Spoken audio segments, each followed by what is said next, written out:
on this episode of A Tale of Two Hygienists. Every state's different. Every license type is different between dentist, hygienist, assistant. So we created the tracker first and then obviously couldn't monetize it very easily because people are like, oh, I know what I need. Well, they actually don't. I mean, you think you know until you're audited, and then you're like, wait, when did they change that law? Why do I have to all of a sudden have this certain course? I took that course, but it doesn't count because I didn't have the right approved provider. There's so much that you don't know what you don't know. She pretty much attends or at least listens to every single dental board's meeting minutes, either tries to attend them in person or review them. So we make sure that we are ahead, because you know how long it takes for a board to go in and make those changes. We just make sure we're ahead, like especially when they're like saying, okay, now in this state you have to have fingerprinting, right? Like we just make sure that we know that and we're ready to change it the second it goes live. And we try to at least have a course available if possible. Yeah, this is a tale, oh yeah, a tale of two hygienists. So there might be only one, bringing the best of dental knowledge, and we do it all with ease. We cover oral health and screening, and preventing gum disease. We're gonna do a lot of learning, and have a little bit of fun working at the dentist. A tale of two hygienists. Welcome back, everyone, to another episode of A Tale of Two Hygienists podcast, episode number 513. I'm your host, Andrew Johnston, and thank you so much for being with us today. Great show yet again. Today we're talking with Sarah Thiel. Sarah's been on the show multiple times. If you're a longtime listener, you know her, you love her. She's been a huge part of my life. I feel like she's one of the only or one of the few people who have kind of made that crossover from dental friend to real life friend. And by that, I mean, you know, when you're working in an office, sometimes like your coworkers become your real friends, and that's a little bit different. But in the kind of dental industry side of things, because everyone kind of has, you know, goals and numbers they're trying to hit and business deals that happen, sometimes you kind of forget, like, there's not maybe sometimes real friendships, even though we love each other and we have a great time, but we're still kind of dental friends. I don't know if that's really making a lot of sense. And so when it comes to, you know, bringing people into your personal life, you know, introducing them to your family and doing all that kind of stuff, I feel like it takes on a whole nother level. And she's one of the few people for me in my life. And yes, I'm a little bit more guarded, but it has made that kind of leap. I remember one time we took the kids down to Texas. My grandma was having, I think it was her 90th birthday party. And so we all flew down there, and me and the kids, and my parents were there, my brother, his kids. And I remember not at the birthday party dinner, but just, you know, for my family, we went out and we invited Sarah, and she brought the kids. We went to this pizza place, and it was one of those novelty pizza places where they have like those ginormous pizzas that take up the whole entire table. And we, of course, you know, as all of us families were trying to, you know, finish it, and, you know, it was a fun time. But not only did she come out for that and bring her family, but, you know, she took off time the next day, and we went for a short little hike, and, you know, she kind of showed me, you know, the world that she had moved into, because she wasn't from Texas originally. And so that she was just showing me how cool, you know, Texas can be. And we get to talking about life and all the stuff that, you know, that friends do. I remember another time I had a cousin that lived maybe an hour away from one of the conferences that her and I were both attending. And I wanted to go see this cousin. He was a chef, and I heard he's just an amazing chef. And so I wanted to kind of see what he's got going on. I hadn't seen this cousin probably 15 or 20 years, or maybe even more. I mean, I lost track. It's been a really long time.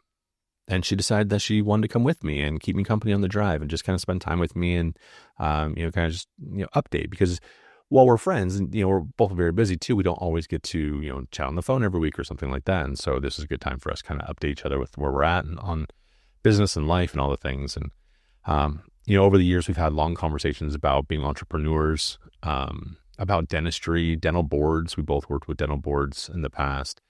Obviously, her passion is continuing education. It's something that I really love as well. And so I just really appreciate having her in my life. She's been someone, there are several times where you need that one person that gets it, that you can lean on. And she's been that person for me several times. And, you know, some of them were times when I feel like no one could possibly understand what I was going through, but I knew that she did. And so it's been really good for me. I'm very grateful to have her in my life. And so if you think I wasn't going to get her on the show at least one more time, you'd be sadly mistaken. So for the show today, we do talk about kind of the changing landscape in CE and continuing education. I was really interested to kind of know what the hot topics were. I feel like, trends, all of a sudden come roaring to life. I remember myofunctional therapy got really hot for a while there, and then it kind of went away. Infection control got really hot for a while, and then it went away. And so I kind of want to know what the newer topics were, the hotter topics were, maybe some of the speakers. I also, she has an interesting perspective where she's really plugged into the dental boards in all the different states. And I want to know kind of what maybe they're thinking about changing, not necessarily as far as legislation changes for, Botox and all of that, but just really regarding my CE and how I need to stay up to date. I do have 3 licenses in 3 different states. And so, and she does employ someone full time to keep up with all the changes in all the states. And so when I go into my dashboard, I can see, some of the new things that they've added, in case I didn't see the email or whatever from one of the various states. And so I really want to talk to her about those types of things. And so it was a really great episode. If you have any questions, be sure to reach out to her. I think the team that she has put together is really great. If you have any questions about this particular interview, or if you're interested in some of the courses that they have to offer, I think I've talked about it probably multiple times on the show before, but just as a quick aside, I did just finish my CPR renewal through Deborah Carrier's CPR Sisters. And that's where they actually do a course. It's a virtual course. And then they send you the mannequins to your house to do the checkoffs. And all of that is housed within CE Zoom as well. So when I had to go and prove to the state board in Oregon that I had done my CPR, I had it already housed on my account, and it was really easy to find. I could just send them that certification. So yeah, this is a great episode. Many thanks to Sarah. Again, she's just one of the best people that I know in this profession. I'm so happy to be able to highlight a few of these people kind of in these last episodes for me. And kind of related news to that, we have started the panel interview process for the new co-host for this show.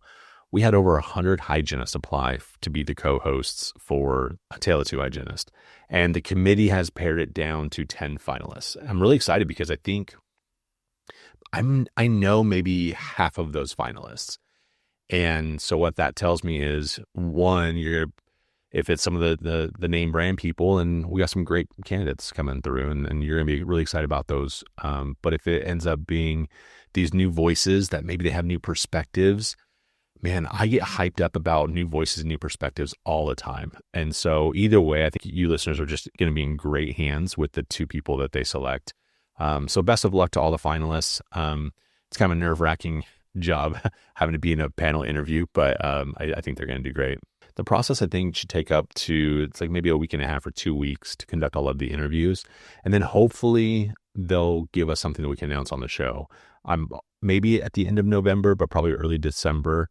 I know you had to sign contracts and all that kind of stuff too. So it does take a little bit extra time. So once I have information, we will update you on our social media channels, but also through this podcast. So thanks again for joining us on this episode. Please enjoy this conversation with Sarah Thiel and CE Zoom. A Tale of Two Hygienists. Listeners, welcome to the interview portion of the podcast. Joined today by Sarah. Sarah, thank you for being here today. You betcha. Thank you for having me. Oh, that felt so routine. That wasn't authentic. Sarah, No, it thank you. wasn't. Thank you. No, but for reals, thank you for being here. My best friend in dentistry right here. You and I have been together for a really long time on our individual journeys, going side by side, and it's been really fun. So I'm glad to have you on as one of my last guests of this podcast. It's so exciting.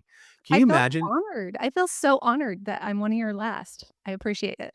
Here's the thing. I mean, we did a podcast recently with Dr. Pam and Dr. David, and we were talking about kind of what we look for in dentistry and leaders and all that kind of stuff. And I just love greatness, right? I love the Tom Brady who wins all of the championships, and I don't even care if he moves to a different team, he wins another championship, right? And then oh, well, then he must be a Tampa Bay fan. No, because I love Patty Mahomes now, and he's greatness, and he's awesome.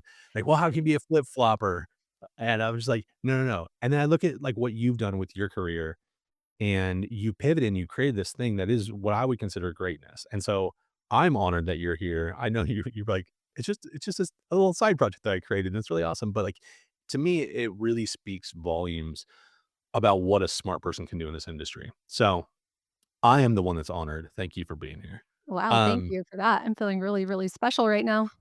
no, and folks, one thing you don't know about Sarah, she is an incredible connector of people. Like I was just joking the other day, like you should have like a side hustle of being like an executive matchmaker because you go to a conference and the next thing you know, like five people have jobs because you introduce them to each other. And I'm just like, what are you doing? Like this is incredible. Yeah. But well, and husbands. I have done that too. You have done that too with one of our Mhm. friends. So Yep. it's just it's really incredible what you do. I do want to talk about networking for a little bit. We just did an episode recently where we talked about kind of some of the pitfalls. You are one of the number one networkers that I know. How do you do it so well? Like what do you go in being like, I need to make five contacts, or like how do you do your networking? No, I don't even know. I love meeting people and I love getting to know people. So if I don't know you, look out because I'm coming. Okay, so let's say you don't know me. I am VP of, we'll say, sales or whatever at X prominent company. Like, what is like? Do you have an opening line? Like, how do you start talking to me? Um, it just depends on the setting. If we're in like a professional setting, it might be different than if we're in a bar. But I'll Mhm. be honest, I make most of my best connections at the bar because they're sitting there chilled, relaxed, not stressed. But Interesting. I don't know, I just walk up and I just ask questions. I ask a lot of questions to people because I truly, genuinely want to get to know somebody. And then I'm like, "Oh, okay, that's interesting you do that. Well, my buddy over here was looking for that exact thing." Or, "How are you guys doing your CE right now?" Like, I just really wanna know, like, I'm genuinely curious, and there's room for a lot of every CE company in here, in my opinion. But what I do is different than what every other CE company does, so I like to know what that is. And then they usually either know or they don't, but I don't know. I couldn't tell you, it's just maybe a natural ability. I've always been able to connect with people really quick.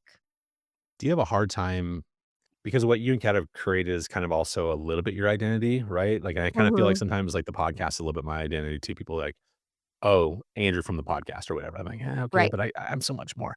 Do you ever have a hard time pitching the business because then you're kind of like pitching yourself? Oh, yeah, I it's very rare. I won't pitch anything unless someone asks. Interesting. Mm-mm. Because I'm trying to think like all these people out there are like, okay, I want to know what my next step is. You have to be able to pitch yourself at some point, right? Like, I mean, how do you do that effectively? So here's my advice to anyone trying to network, because this is what I've learned. People actually don't give a crap about you until they do. So that I think that's why I go in and I genuinely do care and I wanna know who these people are, what they do, what are their struggles in business, not well, sometimes I like to know their personal life too, but mostly business. And then I just think of ways I could help them if I can. If not, then I don't know. Typically by like within 10 minutes of a conversation, they're asking me what I do, and now they're actually listening versus, "Oh, this is just another sales pitch from someone." Mhm, mhm. And if they don't ever ask, I don't tell them. Yeah, and then you can just maintain a A relationship first, relationship. because Yep. eventually that's gonna come, the ask is gonna come. Like, "What do you do, or Always. what can I help you?" Yeah, yeah. 100% of the time, it always comes. If you just establish the relationship with that person first. I wanna talk a little bit, for the listeners that don't know CE Zoom, Sarah created CE Zoom 10, 11. How many El years has it been? 20, uh, 2014 is when we went live, so 11 years So ago. 11 years, yeah, okay. So 11 years ago, you created this thing, and there's been a lot of evolutions, and so do you mind just kinda taking us, kind of on a quick timeline of what was it originally, and then kind of what recent evolutions have you guys created and done? Okay. This is you're gonna have to cut me off because I am long-winded about this kinda stuff. So, it started out as a CE tracker. So I was like, my goal was to help myself as a dental hygienist be able to get the CE I needed and not have to worry about it because to me, it was such a pain to have to deal with CE and not understand it all. So every state's different, as you know, every license type is different between dentist, hygienist, assistant. So we created the tracker first and then obviously couldn't monetize it very easily because people are like, oh, I know what I need. Well, they actually don't. I mean, you think you know until you're audited, and then you're like, "Wait, when did they change that law? Why do I Yeah. have to all of a sudden have this certain course I took that course, but it doesn't count because I didn't have the right approved provider. Like there's Hmm. so Hmm. much that you don't know what you don't know. I say that all the time. And so we realized it was really, really tough to sell just because people thought they knew what they were doing or they had their little filing cabinet or whatever. So then we went into offering a way for conferences to put their CE through CE Zoom. So it was automatic and their certificates were automatically in there and then they were tracking. So nobody has to do anything. It's like, okay, now it's tracking. And then COVID hit because we were never really offering our own CE. We were helping third-party companies offer their own CE through our platform and making it completely automated and seamless. And COVID hit, and all of our customers had to start refunding, and it was a little scary of a time. And I was like, "Well, we can do this. Like we've already like CE Zoom was literally built for COVID. I just didn't know until it happened Yeah. because it was an online platform, 100% online, and I had made so many connections in the industry with the speakers and companies, and so I we launched a conference, and it was very successful. And my dream in the beginning of CE Zoom was to literally hand CE over to everybody on a silver platter and say, "Here is what you need. Take this. Anything else is a perk. Like if you just take this bare minimum, you can relicense, you'll be good to go. Then you can go focus on courses that you actually really care about to like get more skills or knowledge or make more, you know." But I wanted to provide like the basic services. So because of this, all of a sudden I had that door open and I'm like, well, now that we're offering our own CE, I can do that. So that's when we built our elite program where we do just that. We hand you every course you need to renew your license and we know what you need because we have this state specific CE tracker that is unique. Nobody in the industry has it. That's the one thing that sets us apart from any CE company. Yeah, anybody can go and run a webinar. It's not that hard. Hmm. Right. Not everyone can build this tracker, and no one has other than us. So that's the one difference. But I still say all of these other CE companies out there are very supplemental to us because we're probably never going to offer, I'm not going to say never, but we probably won't offer courses for like learning how to do an implant. I mean, we'll offer the basics, but we're not going to go and train you and teach you. You still got to get those. So, Not enough I like mean, a certification course. It's just going to be like just like general knowledge course. yeah, or like, I Yeah. don't know, just those really high level learning courses. We partner with companies to do that, but our niche is basic license renewal, keeping you licensed. That's what we do. And that's where we are. And now we just relaunched the entire platform. Like we rebuilt the whole thing. It took us 4 years and 4 months, by the way. Had to start over 3 times. It was terrible, but we finally got it launched in July. And now we're in all industries, any industry that needs CE, which there's over 700. We're not like fully functioning in all of those, but we have the capability to. And we built an entire new thing for, I say DSO, but it's technically like office management level, but I mean, the DSO was like our main goal. So now they've got all the data and statistics and everything they need to know about every person in their company, where they're at with their license renewals, who's about to expire, who's lacking. It's just we're basically keeping a pulse on your entire company as far as their license renewals go. Which is really huge 'cause, like, you have worked in several DSOs, and there are, like, teams that are responsible for keeping all of these things up to date. Not not just, like, the licensing and credentialing portion of it, but also be like, "Okay, do you have all of your CE? Do you have the right CE? Do you have all these things?" There are people that are checking on constantly with the providers, but they also try and partner with like the directors, like the dental director, the hygiene director, or whatever. And they say, okay, well, what do you want them to get? Like, where are we as an organization very deficient in? Like, we have a metric or KPI for, we'll say sealants, like something, so basic or, Florida applications or whatever. Okay, let's do a course. Let's get it, CE, worthy. Then let's go ahead and like kind of put that out there. And I think like if I was a business owner of multiple DSOs and I'm like, you know what, I don't want to employ 5 people to do this thing. I want to employ like just one company to do that. This makes total sense.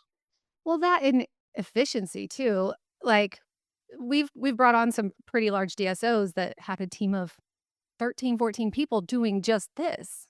Yeah. And this is automated and like we're on like this is literally what we do. So it's real, as far as being like making sure you're correct, I don't know how a singular person can, especially in a large DSO in 40 states, can keep up on the rules. That's impossible, in my Mm. opinion. Well, I mean, even our boy, Mr. RDH, when we were just talking just the other day, and we're like, hey, there's this new, and this isn't really necessarily a CE standard, but it's a new like fingerprinting law for Mhm. all healthcare providers in Florida. And it's like, and he's just like, man, we gotta get this rolled out. Like we only have like a couple months left until the renewal cycle is up in January. And we're just like, we're talking about like we're strategizing all of these things. And it's like, okay, well, that's just one state. And I think he has seriously like 16 or 18 states probably for their DSO. And I'm like, man, I as even as a like a director of hygiene or a VP of hygiene operations like he is, I wouldn't be able to keep all of those straight just in my own little head. And That's one person can do these well, things. and that's not like that's not why you're here. You're here to manage the whole dental hygiene department or Right. dental department, whichever one you're at. But like, I look at us as like, okay, everybody who pays an employee uses some type of payroll company, right? Yeah. We do not trust ourselves anymore to know these tax laws, and especially in all the states. We're like, I feel like CE Zoom's similar to like an ADP. Once you start using it, Mhm. it's impossible to not use it again because Yeah. we're just keeping the company safe and compliant Yeah. and on the CE side. I want to talk a little bit about like the types of courses that have kind of come out lately because I feel like things kind of ebb and flow, right? In dentistry, like there's hot topics for a little bit, and then there's like freezing cold topics. I feel like one of my first conferences I went to, I was kind of frustrated because I'm like, I just gotten out of school maybe like 2 or 3 years prior, and I went in and it was like the only thing that was being offered for the hygienist. Now this was like one of those regional conferences, so it really wasn't geared towards the hygienist, but there's like all about perio. And I'm like, I just did years of perio. Like, I don't want another freaking perio course.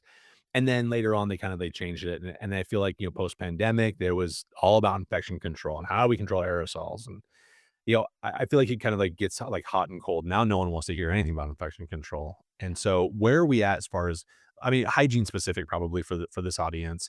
Are there hotter topics right now, hotter speakers, hotter things that are being shared than at other points in CU Zoom's career? Oh, yeah. And by the way, yeah, nobody wants to hear about infection control anymore, but unfortunately, you still have to take that course every year. But Oh, and they all freaking need it though just too. plugging that in there real quick. Yes, I actually reached out to Linda, who's our wonderful webinar host, to make sure I was thinking of because I don't do all that research she does. And she said that I know just off the tip of my head, a course that always kills it for us is oral Mm, pathology. People love that. And it's really hard to find good speakers on that because they're yeah. usually afraid to, because it's out there now. And it's like, well, what if I'm wrong? Because that's such a changing topic, I guess. Like, I don't know. But one of our Tom Viola always is one of our most popular speakers. We love I him. love Tom. Yeah. Love him. And his vaping course. Oddly enough, so many people are so interested in vaping, and I think it's because a lot of people are vaping themselves, I say and all the dental professionals are vaping. yeah, I think and trust me, take the course, and you'll understand a lot more about it. Um, Local anesthesia is a big topic for our all of our hygienists. Still? Still, they love to, like I just think that if you don't do it a lot, it's nice to just stay up on it just to I mean, I used to do it all the time when I was practicing hygiene, but I know a lot of hygienists that only numb their patients. I was numbing the doctor's patients and mine and Same. everybody's. Yeah. But yeah, Hold that's on. Before we move off of this for just a quick second, can okay. we just have like a real moment here? Like just we're probably both gonna get crucified for this, but just like a little bit.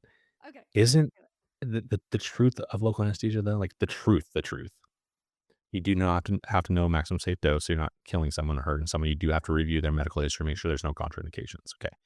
Setting those 2 things aside, it's kinda just like the same. Like, if you've done IA blocks, you've done IA blocks, you've done IA blocks. There's not too much, landmark-wise and, like, physiology-wise that's gonna change too much unless they have, like, a wider jaw set and then you go a little bit higher and a little bit deeper. Like, there's just things if you've been doing it, it's Mhm. just now mechanical. Like, Yeah. this isn't a dangerous thing, right? Like, The only come thing is on. the fear of, causing Bell's palsy, but I've actually never done that. Have you done that? So, transient facial nerve paralysis, like, Yeah. I have done that I mean, it's one not really time. Bell's palsy. I just call it that. Yeah, it's It's not, easy. but yeah, it was just the temporary thing. I did it one time, and the only reason why I did it was because my doctor was trying to get me to do, um, I think he said gout gaze, but I was thinking Basaran Akinosi. I was like, and in my head, 'cause I hadn't done either one of those, like, in real life, right? 'Cause you're not taught Yeah. that in school, but then you read about it in the book. And so I'm like, "Okay, close down," and then I'm, like, trying to go, like, just, you know, parallel with the the teeth, and I'm like, "Oh, this is not," and so I was too far lateral, and of course, I'd right in the product line, Oh, yeah. but it what I would say it's not my fault, but she wouldn't get numb either, and so I You was like, gotta "Alright." try. You gotta do it. But it was the funnest, like, experience. I'm sure it wasn't for her, but for me, it was, because I never felt, I think if you do that kinda stuff, you give a 3-year-old a freaking huge hematoma, which I did Yeah. do. But, like, you do a couple of these things, and then all the fear, you're like, "Oh, no, these are all temporary things." Like, you're not really probably, with your needle, gonna sever a nerve. Like, it's just not really gonna happen. And It's if gonna you be probably when the do, doctor is doing something. but if you did, that would not be your fault. Like, you can't It's see not the your nerve. fault. You're just Yeah, the little spaghetti noodle didn't move out of the yeah, way, right? Like, it's sorry. not your fault. So, I don't know, I think, yeah, sorry, I not to take us too far off course, but I'm like, a lot of this stuff is really mechanical, and I think that if you get into good habits and just do the thing over and over again, like, you don't But really probably need to take a lot of local anesthesia I courses. think that's the problem though, is they aren't doing it over and over, so then they're insecure, but, like, rest assured, like Andrew said, you're not gonna it's not as scary, There's no truly. lawsuits likely coming in your direction if that Yeah. happens. Like, I don't know. Who knows? Anyway, sorry, moving on. We can move off, and I apologize. Hygienists are gonna get pissed off at me for being like, we're not mechanics. We're, really smart, intelligent scientist people. Yeah. Yeah, so some of the other ones she said, like, obviously the substance abuse courses, probably just because they're all required now in a lot of states, we those ones kill it for us. And Um, can I tell you that's interesting? Because also, substance abuse, I mean, substance abuse is like kind of there's a whole gamut of substances to abuse. yeah, But I think alcohol in dentistry, and going back to like oral path or pathology courses, like, we think of ourselves again as very, very smart people, yet we're like doing a lot of damage to ourselves between our vaping and our alcohol use. yep, That's going to create some sort of issue in our mouth. We're just it can, yeah. we're s- we're Anything sm- can. I mean, we're so smart, but man, we not the smartest sometimes. It's all weird. All these are kind of connected. That's all. Is just I trying to know. draw a line between them all. Well, and then she said, like, several of our perio courses are still killing it, which, I get it, like, I get it when we're at like, I felt the same way out of school. The last thing I wanted to learn about was perio because but having been graduated for how old's my daughter? 18 years, eh, I could use some refreshers, honestly. It's been a while, and stuff changes over time. Or, like, the instrumentation course is really popular because I Yes. feel like instrumentation with Perio is a little bit different, like, "Oh, this is a new instrument that I can use to access a certain area," or, "This is maybe the correct way to use this instrument that I haven't been using correctly." Those ones Well, seem interesting to me. yes, all of our Hygiene Edge courses that when we work with the Is Hygiene that who Edge. does them? Is Oh, Hygiene yeah, Edge? yeah, Shout out those to ones Hygiene Edge. I know, they're Man, amazing, all they of are great. them, Yeah, and love that part.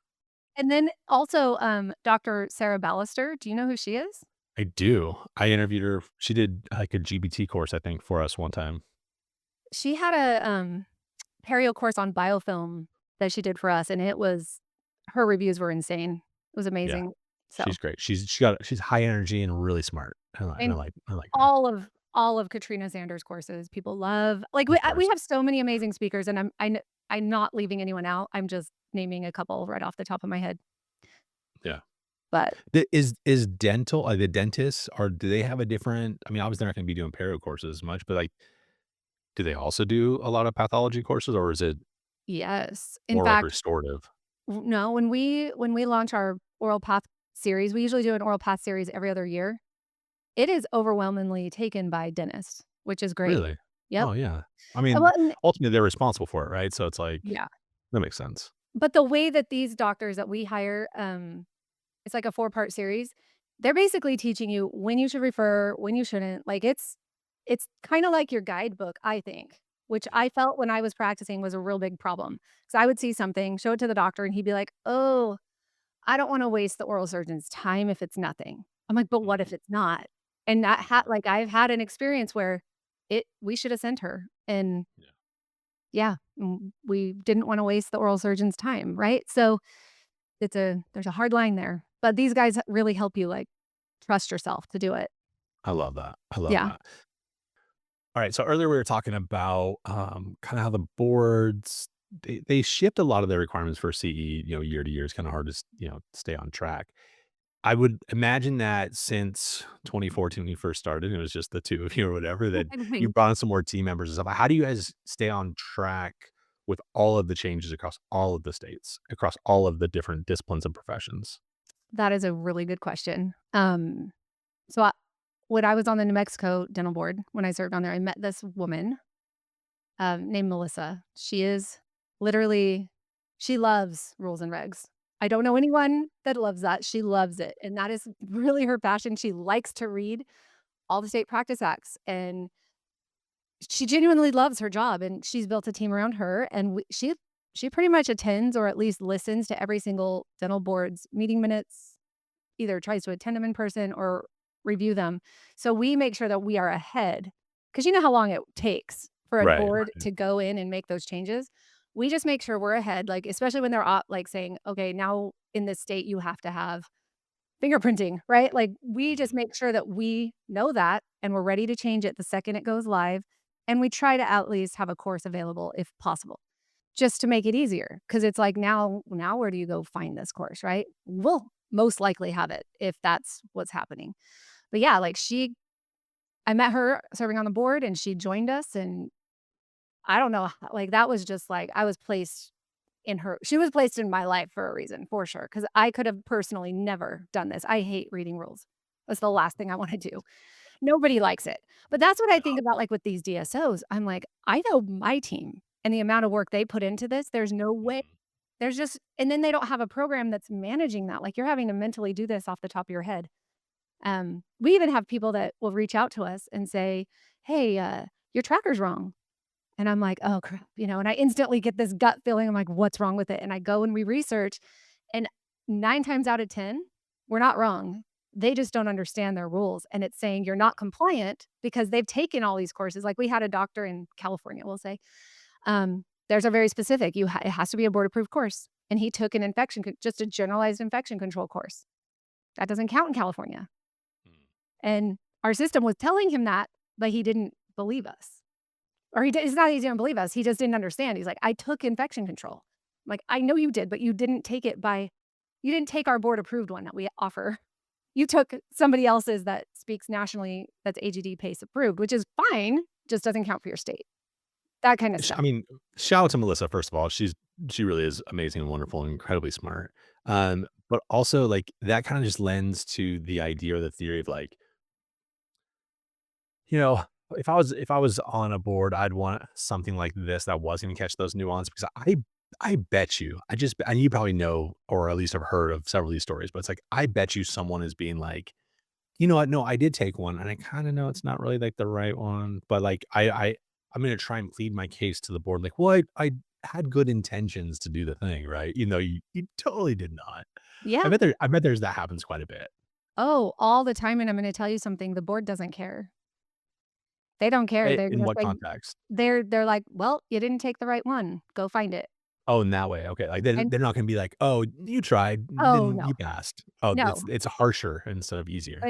And then they fine you, and now you don't have a license because they didn't renew it. So whether you practice or not, that's up to you, but you probably shouldn't, until you have your license renewed, because technically, it's not in good standing anymore. Yeah. Oh So my gosh. it's crazy. But yeah, definitely. I mean, every state's different.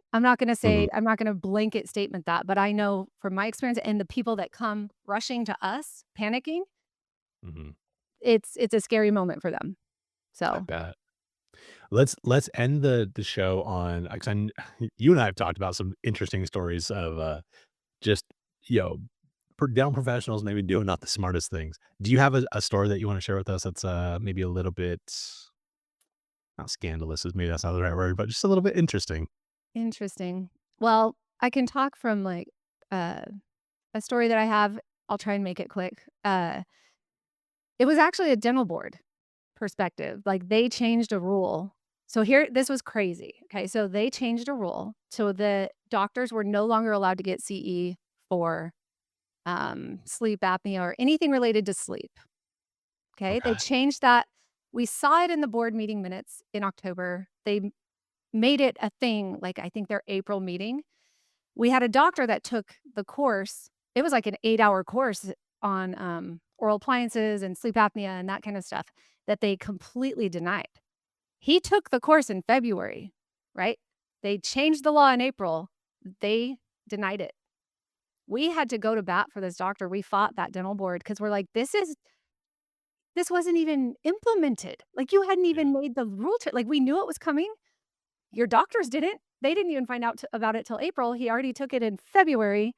That's like, you cannot deny this course. And they didn't. They like gave it to him, but like he was getting fined $500 per credit hour he was short. Like it was bad. And he was mad at us. He's like, that's why I use you. I'm like, so we went and fought for him. We went to bat for him and he was okay. But that's the thing. Like the dental boards, between the doctor, the dental boards, CE providers, nobody understands they don't understand all the other sections of it. But that's why people trust us, because we do. We understand every single side. And we're willing to fight for you because we work really hard to make sure we're right. And if it's not, or if it's questioned or whatever, we're going to fight for it too, because it affects our company as well. For sure. By the way, just a side note, that I'm just surprised because most dental boards would be like effective as of whatever, and they give that grace period of the 2-year, 1 year, 3 year, whatever the recycle or the renewal period is for that. Oh my gosh. But luckily they had you guys. Sarah, my friend, thank you. First of all, you were one of our first guests on the podcast all those years ago. Chicago Midwinter. I still remember that freezing corner over there. I want to go listen to that and see the difference. No, you don't. Listeners, don't go listen to that. I mean, it was still good quality content, but the audio quality probably wasn't as good back then. And there's a bunch of other stuff that wasn't as good. But no, thank you for being a friend to the show. Thank you for being a friend for me personally and all these years. I hope you guys continued success through all of your endeavors beyond even dentistry. Wink, wink. If I'm allowed to say that, I think I'm allowed to say that, but if I'm not, we'll edit that out. But thank you so much for being here. If someone wanted to check out all the stuff that you have, how can they either find you personally or find CE Zoom? It's very simple. Just go to cezoom.com. You can learn all about us there. Or if you have further questions, reach out to help@cezoom.com. And if I need to get involved, they'll send it to me and I will help you. Awesome. Thanks again for being here. Thanks, buddy. I'm so sad. It's our last podcast. Well, on this channel, at least. Yeah. Awesome. All right. Thanks, Andrew. Bye-bye. Appreciate it. All right, listeners, that is our show for today. Thank you so much for joining us. Be sure to reach out to all of our guests. Give us a follow on social media. Make sure you hit that subscribe button. And if you have a minute, head over to our website and sign up for our newsletter. All right, we'll see you on the next one. This has been a production of Endeavor Business Media, a division of Endeavor B2B.